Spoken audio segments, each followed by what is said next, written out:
पिक sticking नावाचा एक प्रकार होता.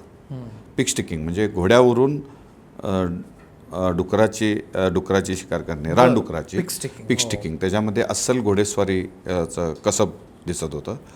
अर्थात आता शिकारी बंद झालेली आहेत, सगळ्या कायदा आल्यानंतर बंद, परंतु ते पूर्वीचं मी संस्थान काळातला विषय आहे. तर त्यावेळेला पिक स्टिकिंग नावाचा एक प्रकार कोल्हापूरमध्ये नामांकित होता. Jai Bhavani pig sticking team होती.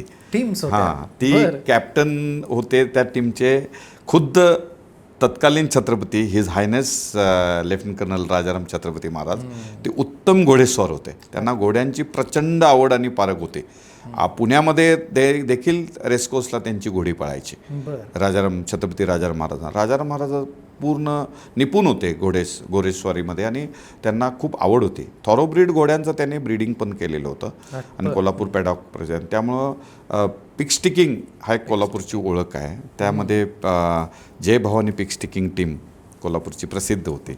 राजाराम महाराज होते त्याच्यामध्ये, छत्रपती राजाराम महाराज, गणपतराव घोरपडे नवन्याळकर सरकार, दफेदार दुर्बुले, चव्हाण, रिशालदार अशी लोक होती. रेफरी स्वतः तत्कालीन विक्रमसिंग राजे पवार देवास महाराज साहेब, नंतर करवीर छत्रपती जे झाले शहाजी महाराज, ते रेफरी म्हणून आहेत. असे फोटो, जुने काही छायाचित्र वगैरे आहेत आपल्याला बघा.